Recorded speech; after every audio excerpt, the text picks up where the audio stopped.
Iran, যুক্তরাষ্ট্র এবং ইসরায়েলের যুদ্ধবিমান, ক্ষেপণাস্ত্র ছাড়াও এ পর্যন্ত ১৬০টির বেশি ড্রোন ভূপাতিত করেছে, এমনটি দাবি করেছে।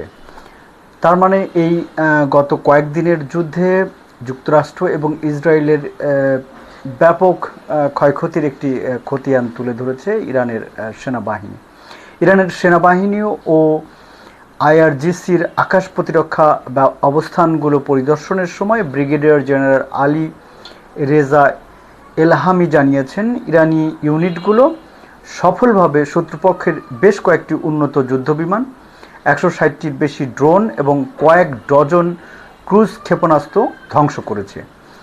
ভূপাতিত করা ড্রোনগুলোর মধ্যে MQ-9 হারমিস এবং লুকাস মডেলের ড্রোনও রয়েছে বলে জানিয়েছেন তিনি।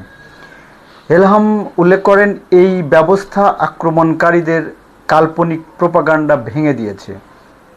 তিনি জোর দিয়ে বলেন, ইরানি বাহিনী শত্রুপক্ষের যুদ্ধবিমান ও ড্রোনের জন্য ওত পেতে আছে।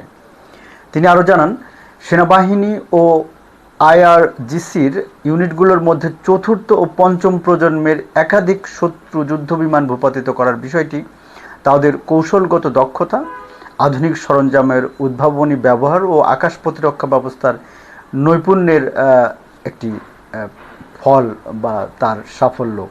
এটি শত্রু বাহিনীকে বিভ্রান্ত করে দিয়েছে বলে মন্তব্য করেছেন তিনি।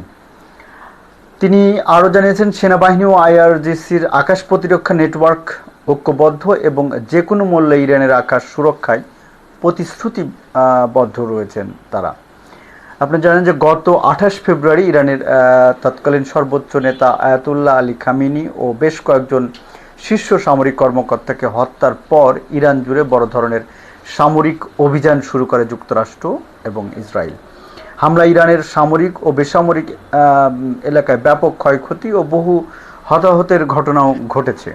জবাবে ইরানের সশস্ত্র বাহিনী মধ্যপ্রাচ্য এবং আঞ্চলিক ঘাঁটিগুলোতে থাকা মার্কিন ও ইসরায়েলি লক্ষ্যবস্তু করে যে আক্রমণ চালিয়েছে, তার মাধ্যমে যে এই যে বিপুল সংখ্যক ক্ষয়ক্ষতি হয়েছে তার একটি মোটামুটি চিত্র তুলে ধরেছেন এই এলহামি।